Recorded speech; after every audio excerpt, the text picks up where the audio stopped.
On line قربانی کے معنی اگر یہ ہیں کہ جن کو ہم نے وکیل بنایا ہے، ہماری قربانی کا ذمہ دار جن کو ہم نے مقرر کیا ہے، وہ اگر جانور ذبح کرتے ہوئے آن لائن ہم کو اس کا مشاہدہ کرا دیتے ہیں تو فبیہا ایسا ہو سکتا ہے، لیکن اگر انہوں نے ایسا کوئی مشاہدہ نہیں کرایا ہو تب بھی وہ قربانی ادا ہو جائے گی، مگر شرط یہی ہے کہ وہ امانت دار ہوں، دیانت دار ہوں، ہماری قربانی ضرور ادا کریں۔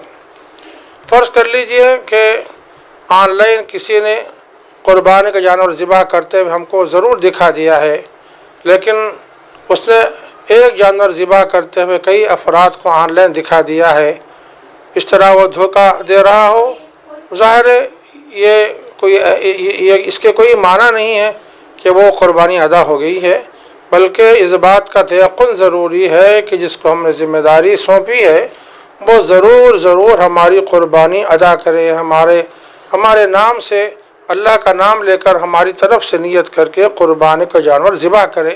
اب رہا آن لائن مشاہدہ کروایا جائے کہ نہ کروایا جائے، یہ کوئی اہمیت نہیں رکھتا۔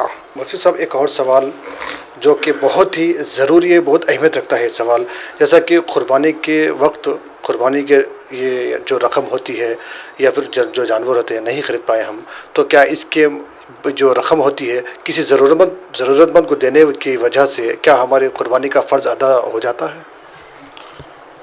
قربانی کے 3 دن ہیں، 10 ذی الحجہ، 11 ذی الحجہ، 12 ذی الحجہ۔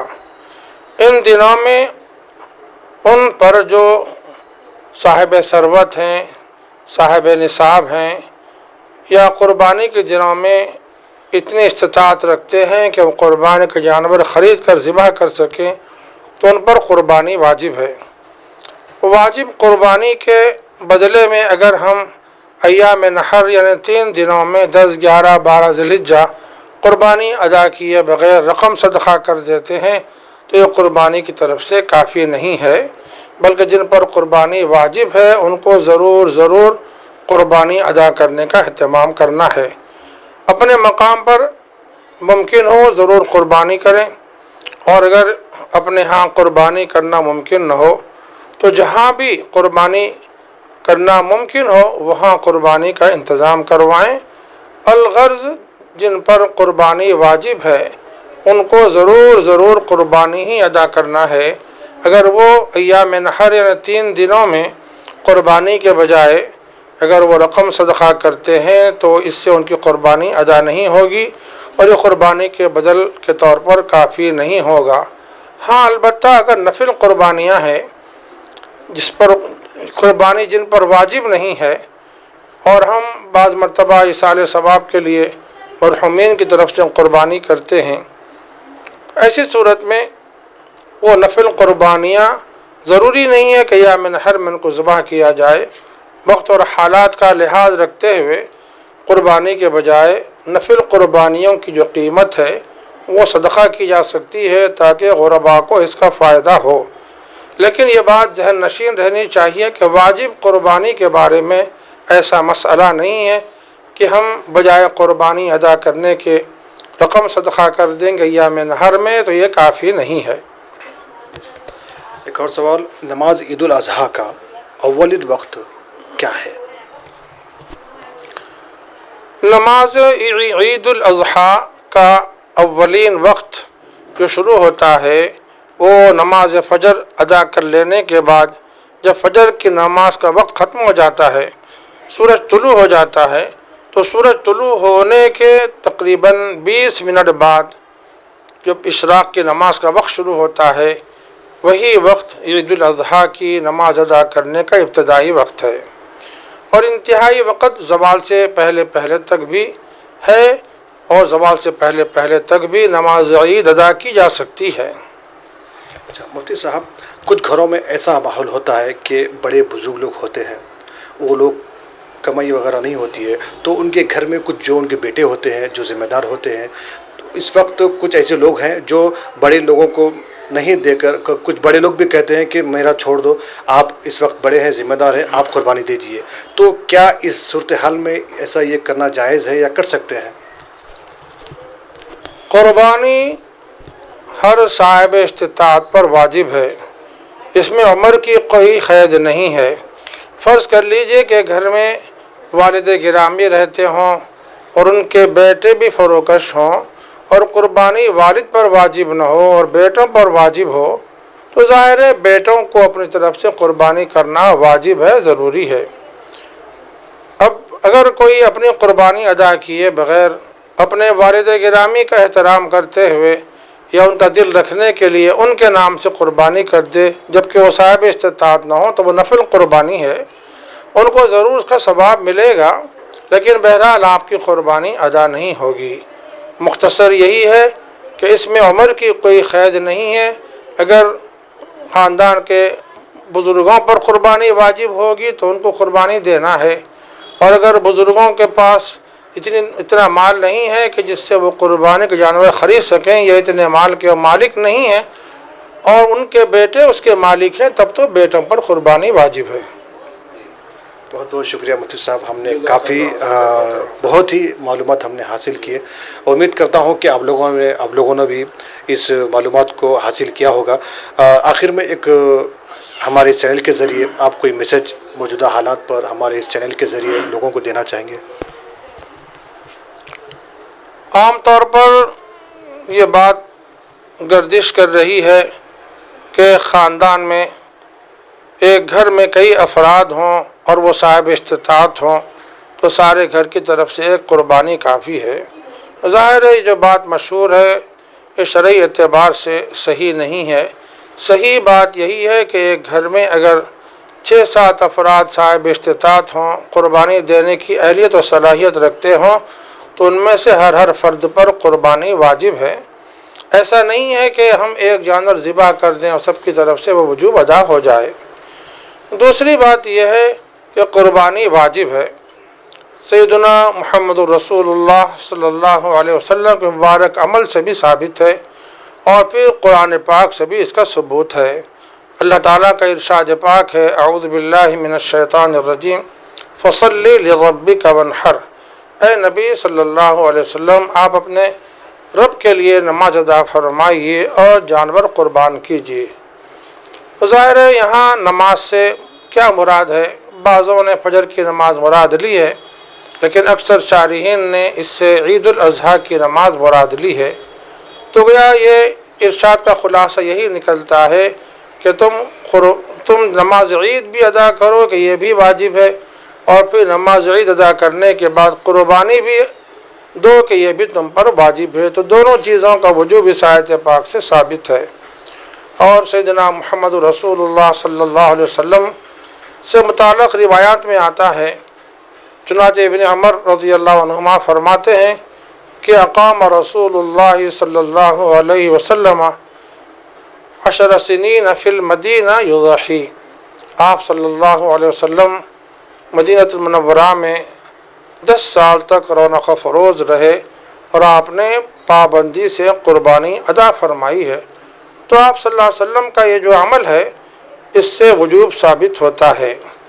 اور پھر آپ صلی اللہ علیہ وسلم کا یہ ارشاد پاک بھی ہے کہ من وجد ساعة لم یضحی فلا یقربن مصلانا، او کما قال علیہ الصلاۃ والسلام۔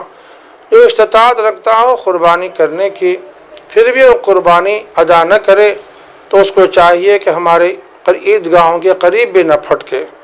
تو جس میں اس حدیث پاک میں قربانی نہ دینے پر وعید آئی ہے، یہ وعید بھی بتا رہی ہے کہ قربانی واجب ہے۔ تو ظاہر ہے ہم کو جو صاحب استطاعت ہے ہم میں سے ان کو ضرور قربانی ادا کرنا چاہیے۔ اب رہا موجودہ حالات میں، بلکہ ہمیشہ اسلام پاکی و نظافت کی تعلیم دیتا ہے۔ اسلام اس بات کو پسند نہیں کرتا کہ مسلمان صاف ستھرے اور پاکیزہ نہ رہیں، ان کا حال و ماحول پاکیزہ نہ رہے، ان کی بستیاں اور ان کے شہر پاکیزہ نہ رہیں۔ اسلام اس کو پسند نہیں کرتا، بلکہ احادیث پاک میں طہارت کی بڑی اہمیت و فضیلت آئی ہے۔ اپنے حال و ماحول کی پاکیزگی بھی ضروری ہے۔ اس لیے ہماری گزارش ہے کہ قربانی کا جانور ذبح کرنے کے بعد جو علائشات نکلتی ہیں، ظاہر ہے ان سب کو فوری کسی محفوظ تھیلی میں اس کو جمع کر لیا جائے، اس کو محفوظ کر دیا جائے، کسی مضبوط تھیلی میں محفوظ کر دیا جائے، اور اس کو جہاں کوڑا دان ہوتا ہے بلدیہ کی طرف سے مقررہ مقام وہاں تک اس کو پہنچا دیا جائے، محفوظ طور پر پہنچا دیا جائے، تاکہ ہمارا معاشرہ اس کی خرابی سے محفوظ رہ سکے اور لوگوں کو اس سے اذیت و تکلیف بھی نہ ہو۔ اور پھر حکومتوں کی طرف سے جو احتیاطات بتائے جا رہے ہیں، احتیاطی تدابیر اختیار کرنے کی ہدایت دی جا رہی ہے، ظاہر ہے وہ ہمارے مفاد میں ہے، ہمارے فائدے کے لیے، اس لیے ہمارا فرض بنتا ہے کہ ان گائیڈ لائنز کا بھی لحاظ و پاس رکھتے ہوئے قربانی کا فریضہ ادا کریں۔ شکریہ۔ یہاں ایک سوال میں جاننا چاہوں گا کہ کئی لوگ قربانی کے جو جانور ہوتے ہیں، یا چھوٹے ہو یا بڑے ہو، وہ اس کو قربانی دینے سے پہلے اس کو نہلاتے ہیں، صاف کرتے ہیں اس کا، تو کیا یہ کرنا ضروری ہے؟ کیا اسلام میں شریعت میں یہ جائز ہے، یا پھر اس کو نہیں جس طرح ہے وہ اسی حالات میں اس کو قربان کر دیں؟ اسلام میں قربانی کا جانور اللہ کی رضا کے لیے ایام نحر میں قربان کرنا ہے۔ اب اسلام نے ایسی کوئی ہدایت نہیں دی ہے کہ جو جانور ذبح کیا جا رہا ہو، جس کی قربانی دی جا رہی ہو، اس کو غسل کرایا جائے یا اس کو پانی نہلایا جائے۔ اسلام نے ایسی کوئی تاکید نہیں کی ہے۔ اب رہا کچھ گندگی یا نجاست اس کے جسم پر لگی ہوئی ہو، اس غرض سے اگر آپ اس کی صفائی کر دیتے ہیں تو شرعاً کوئی حرج نہیں ہے۔ یہاں ایک اور سوال جو بہت اہمیت رکھتا ہے اس وقت، ہم اور آپ جو جاننا بہت ضروری ہے۔ عموماً لوگ ایسا کہتے ہیں کہ جس دن سے چاند دکھ جاتا ہے قربانی دینے تک، کئی لوگ ایسے کہتے ہیں کہ بال نہ کاٹے، حجامت نہ کرے، ناخن نہ کاٹے۔ تو آئیے مفتی صاحب سے اس بات کو ہم جانتے ہیں کہ اس میں شریعت میں اس کا کیا درجہ ہے۔ وہ حضرات جو عید الاضحیٰ کے دن قربانی ادا کرتے ہیں، ان پر قربانی واجب ہے، وہ بھی جن پر قربانی واجب نہیں ہے لیکن کسی بھی طرح سے وہ قرض وغیرہ لے کر یا اور کوئی طریقہ اختیار کر کے قربانی کرتے ہیں، ان کے لیے افضل یہی ہے کہ عید الاضحیٰ کا جیسے ہی چاند نظر آ جائے، ذی الحجہ کا چاند دکھائی دے، اس وقت سے ناخن تراشنا اور جسم کے کسی حصے سے بال کرنا یا داڑھی اور مونچھ کتروانا، یہ سب خلاف اولا ہے، افضلیت کے خلاف ہے۔ بلکہ فضیلت یہی ہے کہ جو حضرات قربانی دے رہے ہوں ان کو چاہیے کہ عید الاضحیٰ یعنی ذی الحجہ کا چاند دکھائی دینے سے پہلے ہی 29 تاریخ کو ناخن تراش لیں، حجامت بنوا لیں، جسم کے کسی حصے سے زائد بالوں کو دور کرنا ہو تو اس کو دور کرنے کا اہتمام کر لیں۔ فضیلت حاصل کرنے والوں کے لیے ضروری ہے کہ وہ 21 ذی الحجہ یعنی چاند دکھائی دینے کے بعد سے قربانی ذبح کرنے تک بال نہ کاٹے، ناخن نہ تراشیں۔ یہ افضل عمل ہے۔ یقیناً ہم کو فضیلت والے اعمال بھی اختیار کرنا چاہیے۔ اگر فرض کر لیجئے کسی سے ایسا ممکن نہیں ہو سکا تو شرعاً کوئی گناہ نہیں ہے۔ تو فرض کر لیجئے کہ کسی کے بال بڑھ گئے ہیں، ناخن بڑھ گئے ہیں، اور پھر وہ 21 ذی الحجہ سے پہلے اس کا اہتمام نہیں کر سکا ہے، اور پھر چاند دکھائی دینے کے بعد 2-4 دن کے بعد اس نے ضرورت محسوس کی ہے کہ حجامت بنوائی جائے، ناخن تراشے جائیں، شرعاً کوئی حرج نہیں ہے، شرعاً منع نہیں ہے، لیکن البتہ یہ خلاف اولا ہے اور افضلیت کے خلاف ہے۔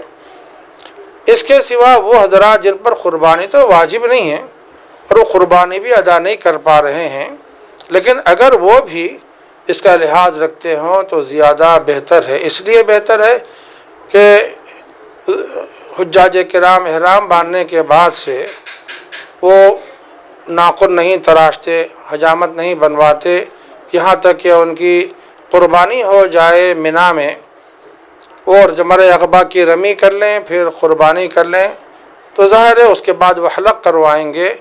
تو اسی لیے ان کی مطابقت میں یا ان کے سمجھیے کہ طریقے کو عمل کرتے ہوئے، ان کے طریقے پر عمل کرتے ہوئے، اگر جن پر قربانی واجب نہیں ہے وہ بھی اگر اس کا اہتمام کرتے ہوں تو اجر و ثواب کی بات ہے۔ شکریہ۔